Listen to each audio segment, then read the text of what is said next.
Hi, welcome back to my channel. நான் previous வீடியோவில் yellow gravy ready பண்ணி காமிச்சிருந்தேன். அந்த கிரேவி வச்சுட்டு இன்றைக்கி எப்படி பன்னீர் டிக்கா மசாலா ரெடி பண்ணலான்னு சொல்லி ரெடி பண்ணி காமிக்க போகிறேன். நான் பன்னீர் டிக்காவை வீட்டில் இருக்கிற பொருளை வச்சுட்டு எப்படி ஈஸியாக சிம்பிளாக தந்தூரி ஃப்ளேவரோடு கொண்டு வந்து நான் ரெடி பண்ணியிருக்கேன். நான் அதை எப்படி ரெடி பண்ணுறதுன்னு காமிக்கிறேன். வீடியோவை ஸ்கிப் பண்ணாமல் பாருங்கள். இன்றைக்கி நம்ம பண்ண போகிறது பன்னீர் டிக்கா. பன்னீர் டிக்காவுக்கு தேவையான பொருட்களாக காமிக்கிறேன்.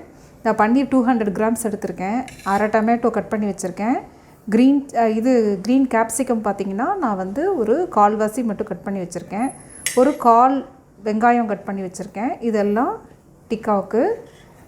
அதுக்கப்புறம் ஒரு அரை டேபிள் ஸ்பூன் அளவுக்கு இந்த மாதிரி ஜிஞ்சர் கார்லிக் பேஸ்ட் இந்த அளவுக்கு போட்டோம்னா போதும்.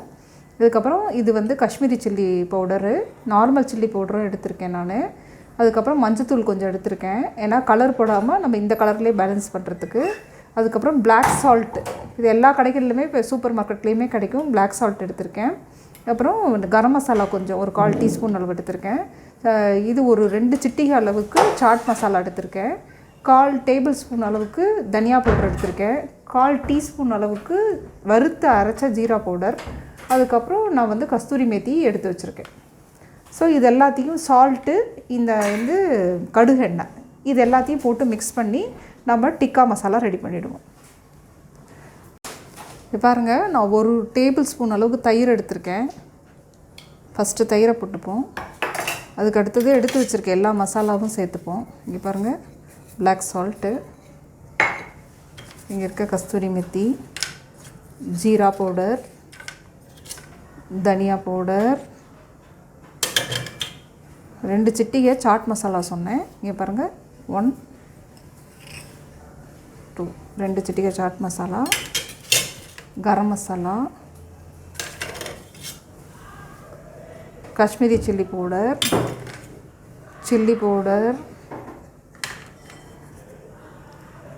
மஞ்சப்பொடி, இங்கே பாருங்கள் 1/4 டீஸ்பூன் அளவு சால்ட்டு,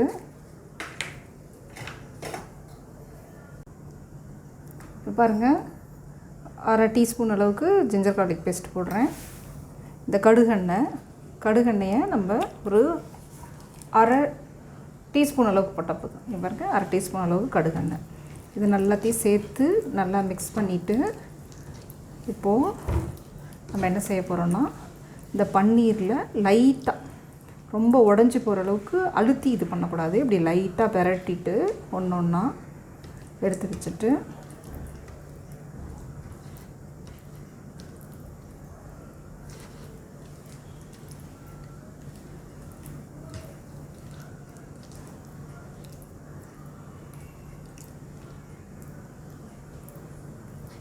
தயிர் ரொம்ப கெட்டியாக இருக்கணும். தண்ணியாக இருக்கிற தயிர் எடுத்திங்கன்னா மசாலா ஒட்டாமல், அந்த மசாலா அப்படியே ஹீட் பண்ணும்போது அப்படியே மெல்ட் ஆகி கீழே கொட்டிடும். எப்போவுமே லைட்டாக கொஞ்சம் தண்ணி விடும் தயிரோட இதனால்.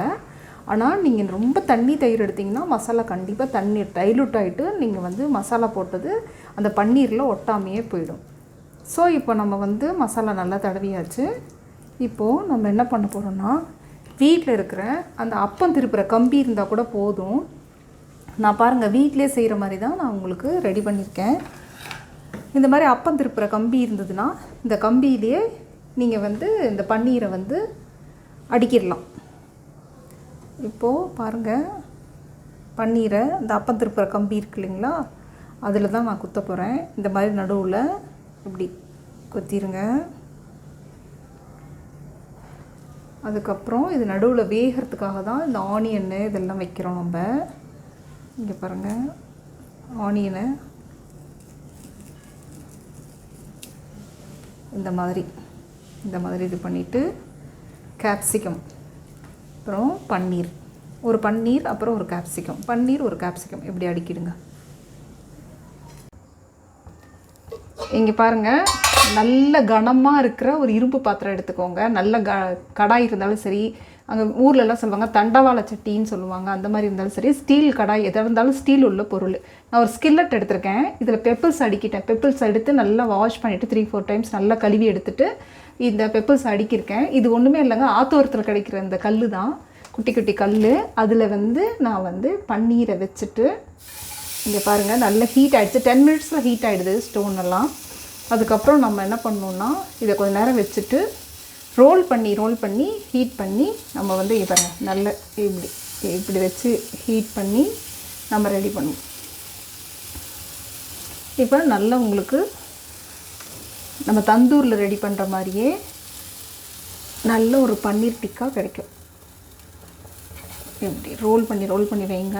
நல்ல ஹீட்டில் நல்லா ட்ரை ஆகிடும் அந்த மசாலாலாம் ட்ரை ஆனதுக்கப்புறம் நம்ம ஸ்மோக்கி ஃப்ளேவருக்கு நம்ம கொஞ்சோண்டு கொட்டாங்குச்சி உடச்சி அதில் உள்ளே போட்டு நீங்கள் பாருங்கள் ஒரு சின்ன துண்டு தான் நான் வந்து கொட்டாங்குச்சி சில்லே எடுத்திருக்கேன். அதை நல்லா இடுக்கி வச்சு இப்படி எடுத்துருங்க. எடுத்துட்டு இதில் வச்சுட்டு இங்கே பாருங்கள் டிக்கா பாருங்கள் எல்லா இடமும் நல்லா வெந்து நல்லா சூப்பராக இருக்குது. அதில் ஒரு ஸ்பூன் நம்ம சும்மா ஒரு ஸ்பூன் இல்லை ஒரு ட்ராப் கீ போடுவோம். அது அப்படியே புகை வர ஆரம்பிக்குது பார்த்தீங்களா? அந்த புகை வந்தோடனே நம்ம மூடிடுவோம். இப்போ பாருங்கள் வெந்துடுச்சு டிக்கா. நம்ம தட்டில் பாருங்கள் இந்த மாதிரி தட்டில் எடுத்து வச்சுட்டு டிக்கா ரெடி. இப்போ நம்ம டிக்கா மசாலா ரெடி பண்ணுவோம். மீதி இருக்கிற ஒரு 4-5 பீஸ் இருக்குல்ல, அதையும் அதே மாதிரி டோஸ்ட் பண்ணிவிட்டு நம்ம இது டிக்கா மசாலா ரெடி பண்ணிக்குவோம். சரி, இப்போ வீட்டில் கம்பி இல்லை எங்கிட்ட, அதனால நல்ல கம்பி இல்லை, எதுவுமே பண்ண முடியலன்னு சொன்னால் இந்த மாதிரி ஹீட் பண்ணிவிட்டு இதுலேயே ஆனியன், கேப்சிகம் இது எல்லாத்தையும் வச்சுட்டு இந்த இதுக்கு ஒரு 5 மினிட்ஸ் கொடுங்க. ஒரு சைடுக்கு 5 மினிட்ஸ் கொடுங்க. நீங்கள் வந்து கேஸை வந்து சிம்மரில் வச்சுக்கோங்க. சிம்மரில் வச்சுட்டு ஒரு 5 மினிட்ஸ்க்கு அப்புறம் உல்ட்டா பண்ணிங்கன்னா திருப்பி போட்டிங்க அப்படின்னு சொன்னால் அந்த மசாலா எல்லாமே ட்ரை ஆகிருக்கும். உங்களுக்கு திருப்பறதுக்கு ஈஸியாக இருக்கும். நீங்கள் என்ன பண்ணிவிடுங்க, இப்படி இந்த இதை வந்து வச்சுட்டு மூடி போட்டுருங்க. மூடி போட்டு 5 மினிட்ஸ்க்கு அப்புறம் திருப்பி அந்த சைடு திருப்புங்க. திருப்பிட்டு எல்லா சைடும் கொஞ்சம் திருப்பி ஹீட் பண்ணிவிட்டு எடுத்துக்கலாம். கடைசியாக என்ன பண்ணலாம், இன்னொரு தேங்காய் மூடி ஓடை எடுத்து நம்ம வந்து நெருப்பில் சுட்டு அதில் வந்து கொஞ்சம் நெய் ஊற்றி புகை போட்டோம்னா நமக்கு நல்ல ஸ்மோக்கி ஃப்ளேவரோட ஒரு டிக்கா கிடச்சிடும். இங்கே பாருங்கள் நான் டைரக்ட் வச்சுருக்கேன். டைரக்ட் வச்சதுனால இது நல்லாவே மசாலாலாம் டோஸ்ட் ஆகி நல்லா ரெடி ஆகிடுச்சு. பொறுமையாக எடுங்க, இல்லைனா உடஞ்சி கீழே விழுந்துடும். அதுக்கப்புறம் நம்ம சார் பண்ணுறதுக்காக தான், கொஞ்சம் சார் பண்ணணுன்றதுக்காக தான் நான் வந்து இதை கேப்சிகத்தெல்லாம் உள்ளே போட்டிருந்தேன். நம்ம முன்னாடி வச்சுருந்த அந்த கொட்டாங்குச்சியோட அந்த ஸ்மோக்கி ஃப்ளேவரை இதில் நல்லா ஒட்டிகிட்ருக்கு. இங்கே பாருங்கள் பன்னீர் எல்லாமே டோஸ்ட் ஆகிடுச்சு. அப்படியே எடுத்துட்டு நம்ம இனிமேல் கிரேவி பண்ண வேண்டியது தான். இங்கே பாருங்கள் நான் வந்து எல்லோ கிரேவி ரெடி பண்ணேன் இல்லையா, அந்த எல்லோ கிரேவி வச்சு எப்படி பன்னீர் டிக்கா மசாலா ரெடி பண்ணுறோன்னு சொல்லி காமிக்க போகிறேன். அந்த வீடியோ வந்து லாஸ்ட்டு எபிசோடில் இருக்கும், அதை பாருங்கள். அடுத்தது வந்து தனியா பவுடர் நான் ஒரு டேபிள் ஸ்பூன் எடுத்து வச்சுருக்கேன். கஸ்தூரி மேத்தி ஒரு 2 சிட்டிக்கு அளவு போட்டுக்கலாம். வறுத்தரைச்ச ஜீரா பவுடர் எடுத்து வச்சுருக்கேன். ஆனியன் 1 கட் பண்ணி வச்சுருக்கேன். கார்லிக் 2 பீஸ் மட்டும் கட் பண்ணி வச்சுருக்கேன். சின்ன டொமேட்டோ 1 கட் பண்ணி வச்சுருக்கேன். சால்ட்டு வச்சுருக்கேன். இது காஷ்மீரி சில்லி பவுடர் வச்சுருக்கேன். இவ்வளோ தாங்க தேவை. நம்ம கிரேவியை ரெடி பண்ணுவோம். இப்போ பாருங்க 2 டேபிள் ஸ்பூன் ஆயில் போடுறேன். பேன் நல்லா ஹீட்டாக இருக்குது. இப்போ பாருங்கள் நான் கார்லிக் போட்டுக்கிறேன். 2 கார்லிக் கட் பண்ணி வச்சுருந்தால அது 2 கார்லிக்கும் போட்டுக்கிறேன். கார்லிக் லைட்டாக கோல்டன் ப்ரௌன் ஆகட்டும்.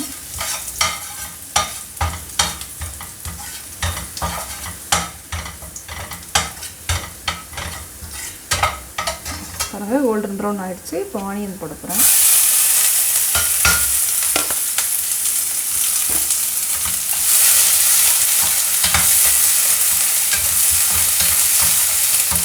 ஆனியன் கொஞ்சம் கோல்டன் ப்ரௌன் வந்ததுக்கப்புறம் டொமேட்டோ போட்டு இது பாருங்கள் டொமேட்டோ வெட்டி வச்சுருந்தோம்ல ஒரு தக்காளி, அதை போட போகிறோம்.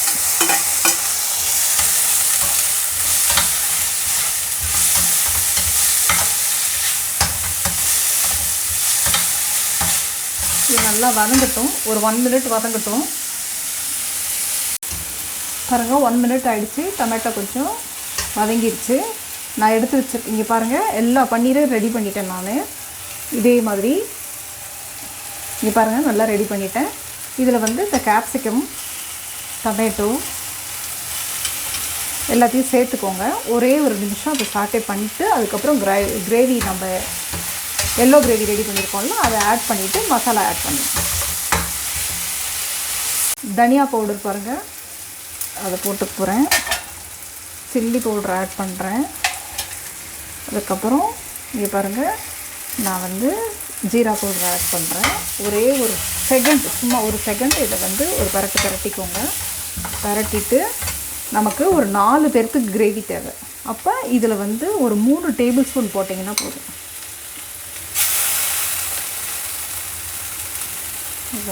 3 டேபிள் ஸ்பூன் போட்டிருக்கேன். போட்டுட்டு ஒரு அரை கப் அளவுக்கு, 1/4 கப் எடுத்து வச்சுருக்கேன். அதில் வந்து அரை கப் அளவுக்கு நான் தண்ணி போட்டுக்கிறேன். நல்லா அப்படி பரட்டிட்டு அரை கப் அளவுக்கு தண்ணி ஊற்றிட்டு, இங்கே பாருங்கள் கிரேவி எவ்வளோ திக்காக இருக்குன்னு பாருங்கள்.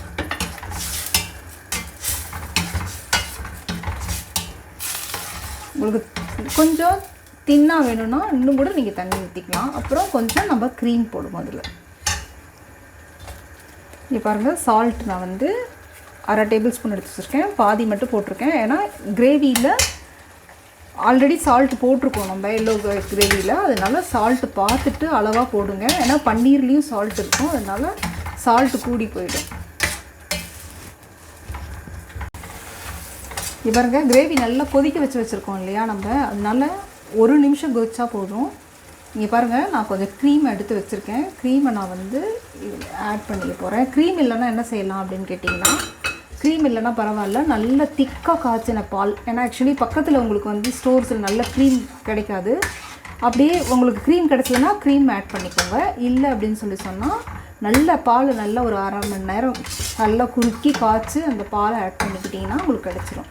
இப்போ நம்ம வந்து எடுத்து வச்சுருக்க பன்னீரை நம்ம போட்டுருவோம். இங்கே பாருங்கள், பன்னீர் நல்லா டோஸ்ட்டாக இருக்கா, அந்த பன்னீரை போட்டுருவோம்.